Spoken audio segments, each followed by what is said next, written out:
Bringing hope the world over. Hope Channel.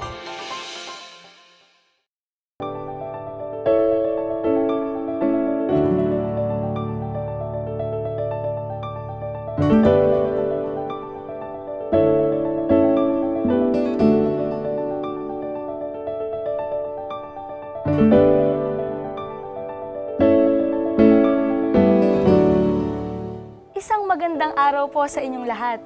Narito na naman po tayo sa 30 minutong makabuluhang talakayan tungkol sa mga usapin sa mga kabataan.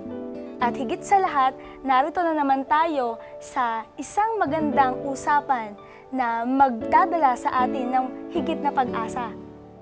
Naranasan niyo na bang ma-depress dahil sa inyong mga kahinaan?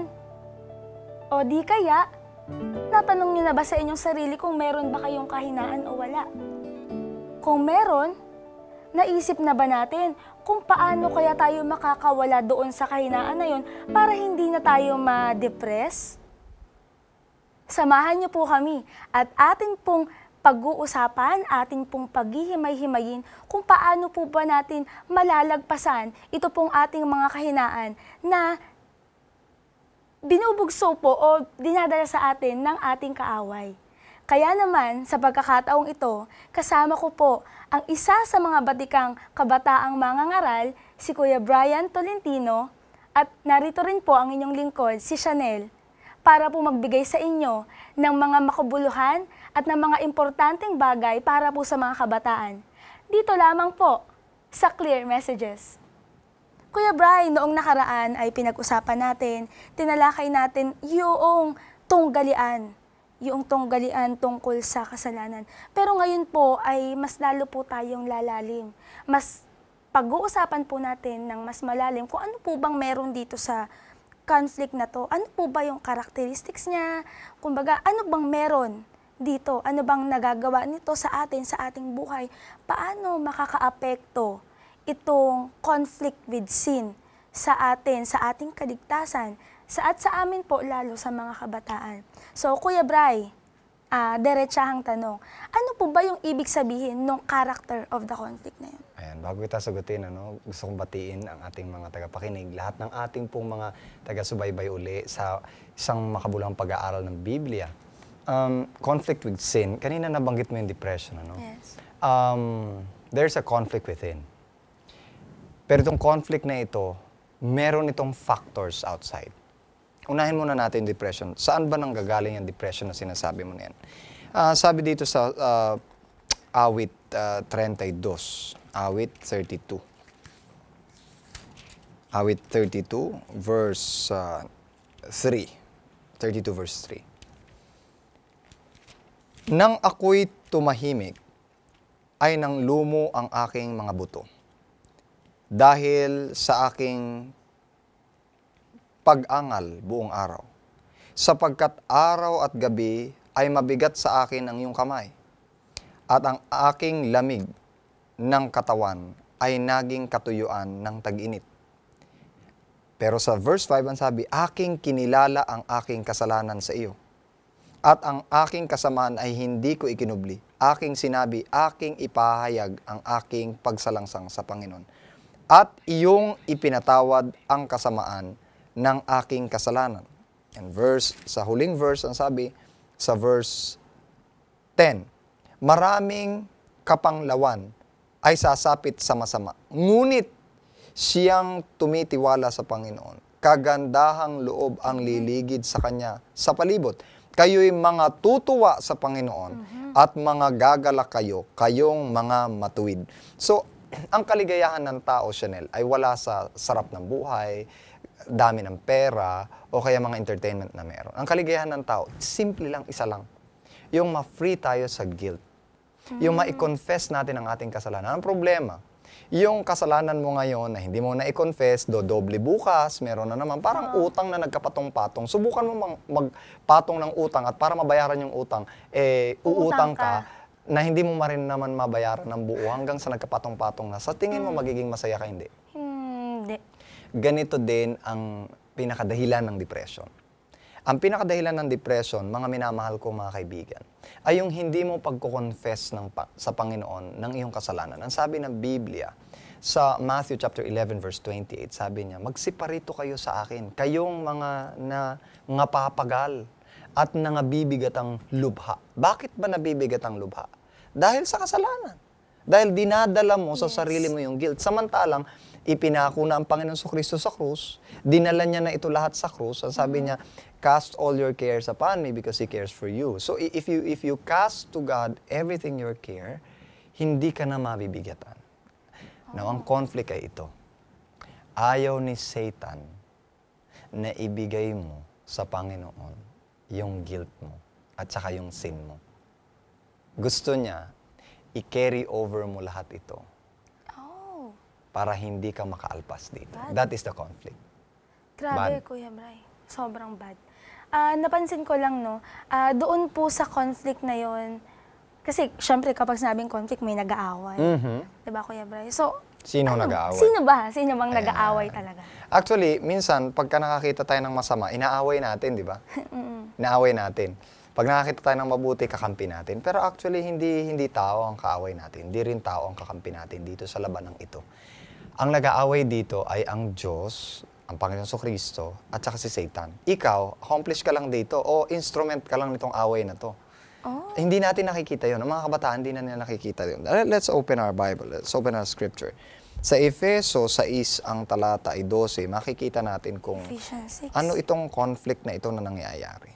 Pakibasa 6 ng Ephesians, chapter 6, verse 12. Sabi po sa Ephesians 6 verse 12, sapagkat ang ating pakikibaka ay hindi laban sa laman at dugo, kundi laban sa mga pamunuan, laban sa mga kapangyarihan, laban sa mga namamahala ng kadilimang ito sa sanglibutan, laban sa mga ukol sa espiritu ng kasamaan sa mga dakong kaitaasan. Okay. Nabanggit ko ba sa iyo na huhusgahan natin ang mga anghel? Opo, nasabi na. Pero nabanggit ko rin ba sa iyo na huwag tayong huhusga sa kapwa natin tao? Parang hindi pa po. Hindi. Maliwanag na sinasabi ng Biblia sa Matthew chapter 7, do not judge that you may not be judged.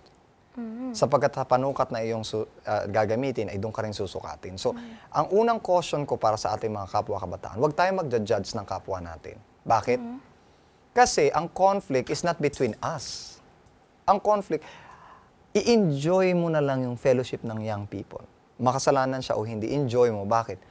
Kasi these are precious opportunity para mag-work sa conflict na manalo ang Diyos o kaya matalo si Satan. Dahil, napansin mo sa nabasa natin, sapagkat ang ating pakikipagbaka ay hindi laban sa lamang at dugo. Kaya huwag kang makipag-away sa kapwa mo laman at dugo. Hindi pala boxing. Kundi laban sa pamunuan, laban sa kapangyarihan, laban sa namamahala ng kadiliman. Ito sa sanlibutan, laban sa mga ukol sa espiritu ng kasamaan, sa mga dakong kaitaasan. So ang kalaban talaga dito, ang naglalaban dito ay ang Diyos, si Kristo, at ang demonyo o ang kalaban si Satanas. Ano ka dito? Anong role mo dito? Ang role mo dito, ikaw ang battlefield. Ako mismo? Ang battlefield. Ang isip mismo natin ang battlefield. Ngayon, kung sino ang mananalo sa battlefield na ito, ay nasa personal nating choice.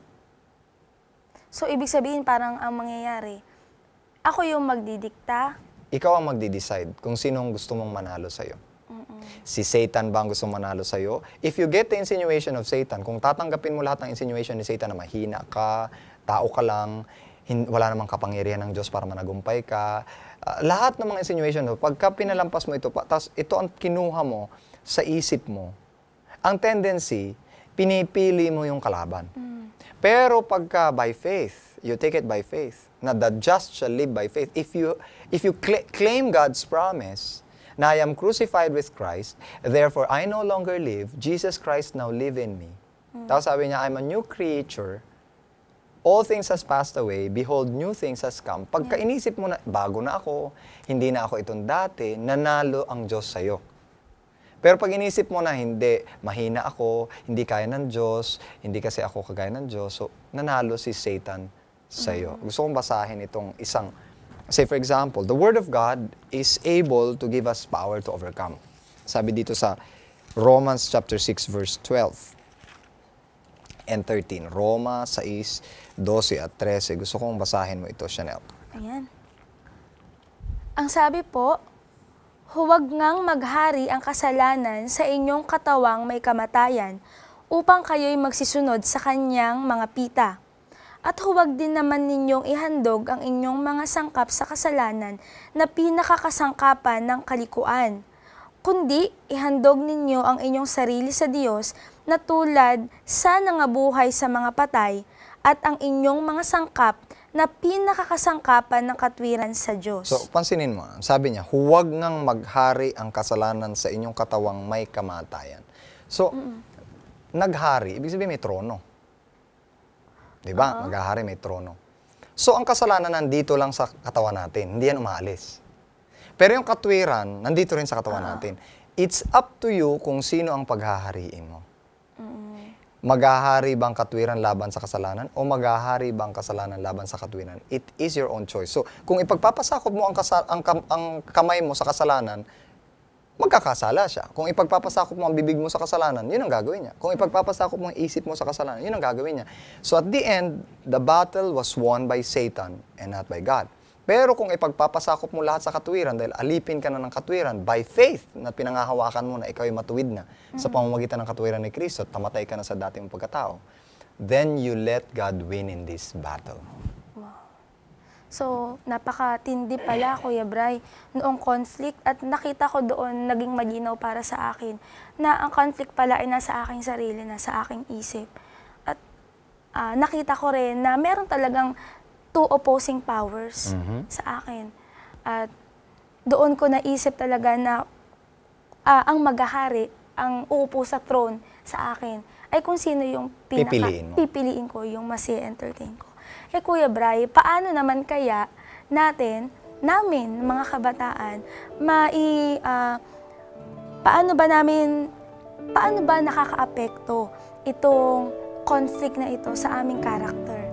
Yan. Pero Kuya Bray, ayan ay i-reserve natin para sa pangalawang yugto ng ating talakayan ngayong araw na to. Kaya wag na wag po kayong aalis at magbabalik po ang Clear Messages. Hope broadcasts everywhere in the world with 10 global channels and is affiliated with more than 50 production studios on 6 continents. The result? Hope Channel provides a diverse programming mix in many of the world's major languages. Hope is more than great television. It's a donor-supported ministry that's part of an international family of educational institutions, churches, retail outlets and hospitals. Welcome to Hope Channel. Welcome back dito po sa Clear Messages.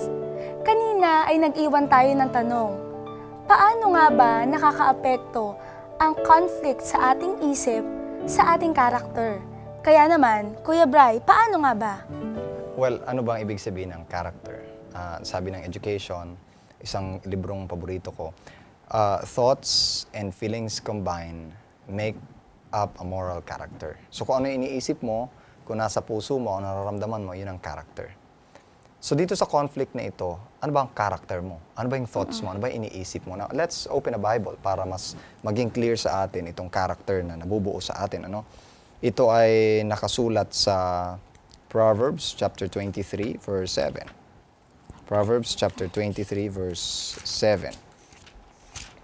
23, verse 7. 23, Verse 7. Mas maganda kung ikaw. Okay Yung first part. Ang sabi po dito, sapagkat kung ano ang iniisip niya sa loob niya, ay ganoon siya. That's it. So, as a man thinketh in his heart, so is he. Kung ano iniisip mo, ano ba sinasabi ng Panginoon sa iyo? Sa akin. Sa iyo. Bigyan natin ng ano. Ano bang sinasabi ng Diyos tungkol sa iyo? Sabi sa Romans, tapos tingnan natin kung may faith ka sa sinabi ng Panginoon sa iyo. Romans chapter 6, verse 6. Ayan. 6 verse 6 ng Romans, pakibasa. Ang sabi po, na nalalaman natin na ang ating datihang pagkatao ay kalakip niyang napako sa krus, upang ang katawang salarin ay mag-iba, at nang sa gayoy huwag na tayong maalipin pa ng So, kasalanan. kapag ka iniisip mo na, napako na ako sa krus, patay na ako, si Kristo na nabubuhay sa akin, ayon sa verse 11, gayon din naman kayo, ibilang ninyong kayo'y tunay na mga patay na sa kasalanan. Ang tanong, pag iniisip mo na hindi ka tunay na patay na sa kasalanan, pag kami kasalanan niya, gagawin mo. Bakit? Kasi iniisip mo, makasalanan ako eh. Mahina ako. Kaya gagawin mo yung kasalanan. Kasi yun ang iniisip mo sa sarili mo. Kaya ka nagkakasala kasi iniisip mo na ikay makasalanan. Pero nung nagpabautismo ka na sa Panginoon, ang sabi dito, o hindi ba ninyo nalalaman sa talatang 3 na tayong lahat na nangabautismohan kay Kristo Jesus ay nangabautismohan sa kanyang kamatayan. Tayo ngay nangalibing nakalakip niya sa pamamagitan ng bautismo sa kamatayan. Ang point ko dito, kung ikay nabautismohan na, nagpasakop ka na kay Kristo, namatay ka na, bakit ka pa magkakasala? Kaya ka nagkasala dahil tumalab sa inyo insinuation ni Satan na hindi ka naman talaga totoo na nagpasakop kay Kristo eh. Kunwari lang naman talaga yung ginawa mo, di ba? Nagpakitang tao ka lang. Pagka ganun ang iniisip mo, babagsak ka talaga. And then that character, you will carry hanggang sa mamatay ka. Hanggang sa dumating na ang Panginoon, hindi ka pa rin makapaniwala na ligtas ka. So dahil hindi ka makapaniwala na ligtas ka, kasi ayaw mo namang paniwalaan na niligtas ka na ng Panginoon, then later, it will bring you to ruin hanggang sa mapunta ka sa impyerno dahil sa isang paniniwala na dapat ay hindi mo sana pinaniwalaan. So, Kuya Bray, no, gaya nung sinabi mo na yung mga panunusog sa atin ni Satan para ma-down yung ating sarili, para hindi natin i-claim na tayo ay sinave na, paano sa aming mga kabataan, paano namin maiwawaksi? Kasi marami kaming mga nagagawa dahil maraming mga tukso at madalas nagpo-fall talaga kami. Kunyari, kung, wala ka ng pag-asa kasi mangopya ka na mangopya, total hindi ka naman talaga matalino. Mga ganun. Totoo yan. Opo. May mga ganyang struggles. And in So, fact, paano po maiwawaksi yun? in fact, ito talaga ang labanan sa mind ngayon. Ang labanan sa mind ay kino-convict ka ng Holy Spirit na makasalanan ka at may katwiran si Kristo para hindi ka mahatulan. Yun ang sabi sa John chapter 16 verse 7 and 8. Pero ang si Satan naman gumagawa siya ng paraan na hindi, makasalanan ka lang. Hahatulan ka at ang Diyos ay hindi matuwid. Hindi niya pinapakita yung hope. Ilang hope. Tapos pinapakita niya na ang Diyos ay stern. Galit ang Diyos at papatayin ka talaga ng Diyos. Which is basically, tama naman, pero namatay na si Kristo para sa'yo, di ba? Ang sabi sa Romans chapter 8 verse 1, sabi ng, ngayon nga'y wala nang anumang hatol sa mga na kay Kristo Jesus. Wala nang hatol. Eh bakit mo pahatulan ang sarili mo? Di ba? Ba't mo hahatulan? Tapos ba't ka pahahatol ng kapwa mo samantalang wala na palang hatol sa mga na kay Kristo? Now, ang problema mo, pag hinatulan mo ang sarili mo na hindi, makasalanan ako, mamamatay ako, maimpyerno ako, then basically, you don't have the faith para panghawakan yung sinabi ng Panginoon sa Biblia. Then, what do you need? You need faith. Sabi sa Roma 1, ang talata ay 17, sapagkat dito ang katuwiran ng Diyos ay nahayag mula sa pananampalataya hanggang sa pananampalataya, gaya na nasusulat, ngunit ang ganap ay mabubuhay sa pamamagitan ng pananampalataya. Kung hindi ka ganap, hindi ka sasampalataya. Kung hindi ka sasampalataya, hindi ka ganap. So, ang unang step para sa isang kabataan ay sampalatayanan niya yung kanyang nabasa na ito ang problema, hindi kasi siya nagbabasa. Ayun. Kaya hindi siya sumasampalataya. Sabi ng Romans chapter 10 verse 17, ano sabi ng 10:17? Kaya nga, ang paniniwala ay nanggagaling sa pakikinig. At sa pakikinig ay sa pamamagitan ng salita ni Kristo. Kaya magbo-boil down na naman ito sa kahinaan ng kabataan. Ayaw nilang basahin ng Biblia, kaya wala silang pananampalataya. Ayun. Kuya Brian, meron pa akong isang tanong. Meron kasi ako nabasa sa 1 Corinthians 6:19. Sabi, our body is the temple of the Holy Ghost. At sabi niyo po kanina, 'di ba, nasa atin yung conflict. Ano po ba ang role ng Holy Spirit doon po sa conflict na ito? Ano po bang ginagawa noon? Well, napakalaki na. This is basic. Ang Holy Spirit hindi yan nagdedwell sa isang katawang makasalanan. Apo. Nagdedwell lang yan sa isang katawan na pinatay na sa kasalanan. So, unless you submit yourself to God, you do not die. Hindi ka namamatay sa kasalanan. Now, ano mangyayari? Ang Holy Spirit ay nag-feel sa isang tao kapag ka namatay na siya kasi hindi pwedeng maging bakante ang katawan ng tao. Pag nawala ang demonyo, definitely ang Holy Spirit ang darating. Pag nawala ang Holy Spirit, definitely darating ang demonyo, di ba? So, dalawa lang yan eh. Kaya sabi ko, battlefield dito, di ba? So, kung battlefield dito, hindi pwedeng tanggalin mo si Satan pero hindi mo tatanggapin ang Holy Spirit. Kasi ang Holy Spirit lang ang tanging paraan para hindi bumalik ang demonyo sa'yo. So, ang role po talaga ng Ang Holy role Spirit ng Holy Spirit dito is to fill us that we may do the will of God. Kailangan niya tayong mapuspos para hindi na mangyari sa atin. Because dito, dalawa lang yan laman at saka Holy Spirit. Yung Holy Spirit, pag nasa atin na, magbubunga na tayo ng bunga naman ng Espiritu. Now, let me give you a text from the Scripture na mas magbibigay sa atin ng mas matindi o yung mas maitatak sa atin. This is in Ezekiel. Okay? Ezekiel chapter 36 verse 25. Ezekiel 36 verse 25. Pansinin mo. Anong sabi? Ito po ang sabi, "At ako'y magwiwisik ng malinis na tubig sa inyo, at kayo'y magiging malinis. Sa buo ninyong karumihan at sa lahat ninyong mga Diyos-Diyosan, lilinisin Tuloy. ko kayo." 26. "Bibigyan ko rin naman kayo ng bagong puso at lalagyan ko ang loob ninyo ng bagong diwa. At aking aalisin ang batong puso sa inyong katawan at aking bibigyan kayo ng pusong laman." So, binago ko na. Verse 27, ito ang pinakamahalaga. Ito po. "At aking ilalagay ang aking espiritu sa loob ninyo. Tapos, At palalakarin ko kayo ng ayon sa aking mga palatuntunan. At inyong iingatan ang aking mga kahatulan at isasagawa." so ang problema, kahit na magpasakop ka sa Diyos, kahit na iwaksi mo si Satan, kung ang Holy Spirit wala sa'yo, hindi mo magagawa ang kanyang mga palatuntunan at hindi mo rin matutupad ang kanyang mga kautusan. It's the Holy Spirit that equips you not to sin. Without the Holy Spirit, you will continually sin. Kasi ito yung naturalesa sa atin. Pabayaan mo ang tanim. Pabayaan mo ang lupa, magkakaroon ng dawag. So pabayaan mo ang puso mo na wala ang Holy Spirit, magkakaroon ng dawag, only sin. Pero taniman mo ng magandang tanim, magbubunga yan ng maganda. Ibig sabihin, itanim ang Holy Spirit sa puso mo, magkakaroon ka ng bunga naman ng Espiritu. So, Kuya Bray, nakita ko doon yung kalagahan ng Holy Spirit sa ating buhay.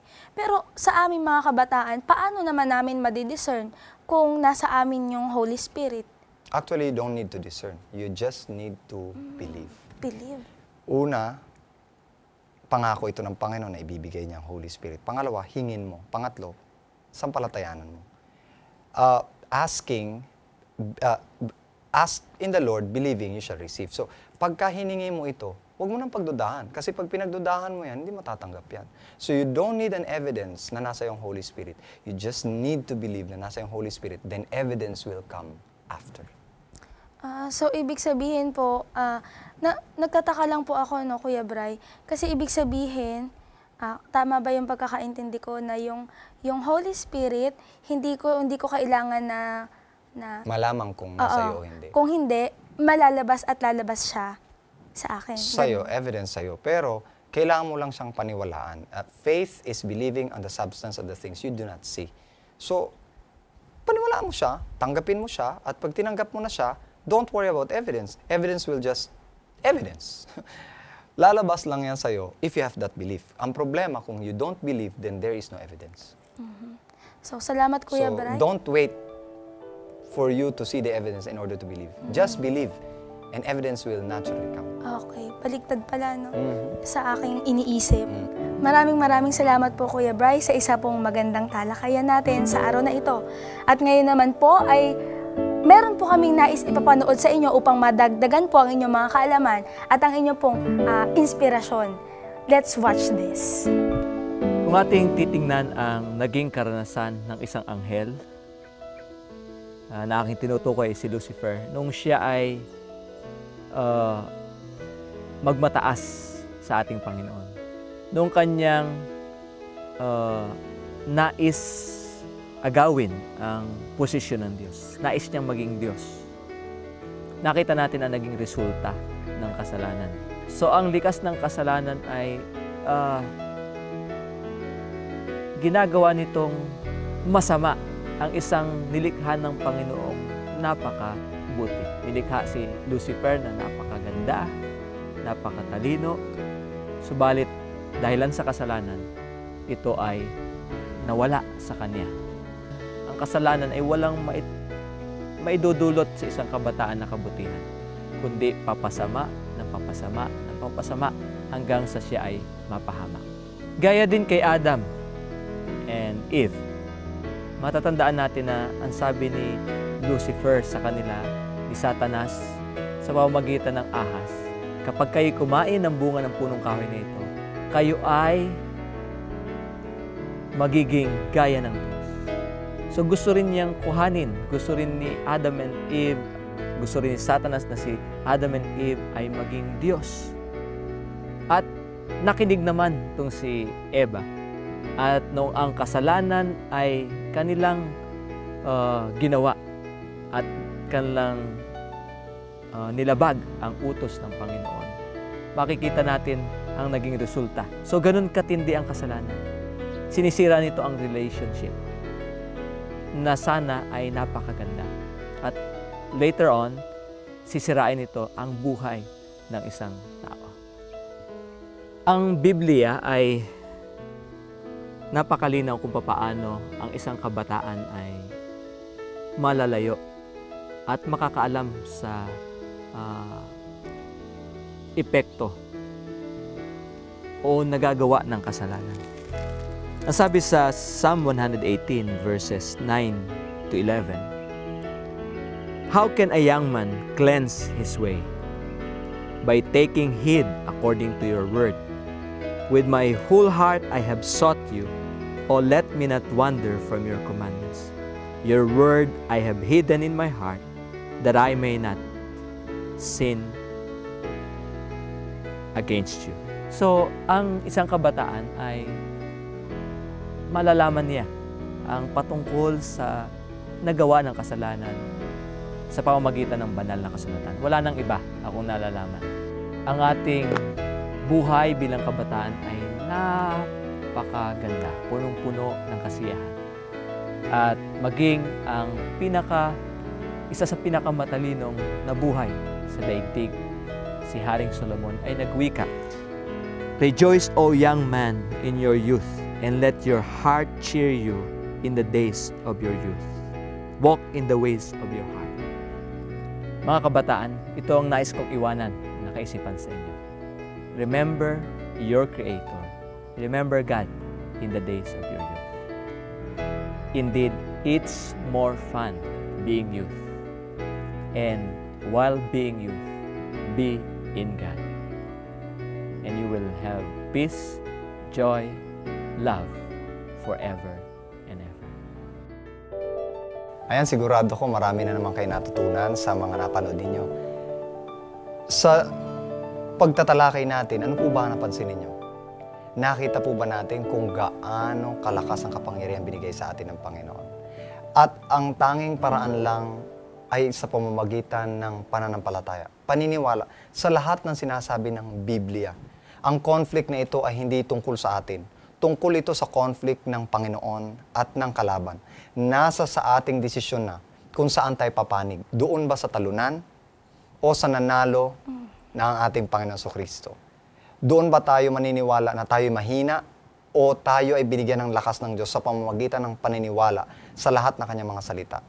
Kung nakaya ng Panginoon na lalangin ang langit at ng lupa sa pamamagitan ng kanyang salita, kung pangahawakan mo, kaibigan, ang kanyang mga salita, magwawagi ka at ikaw ang mananalo. Ikaw ang tatanghaling ganap ng Panginoon kung sasampalatayan mo ito. Kaibigan, tanggapin mo ang banal na Espiritu ngayon at magkakaroon ka ng kalakasan mula sa Kanya. Tayo manalangin. Dakila po naming Diyos, Panginoon. Sa amin pong pagtalakay, isa lang ang aming natutunan.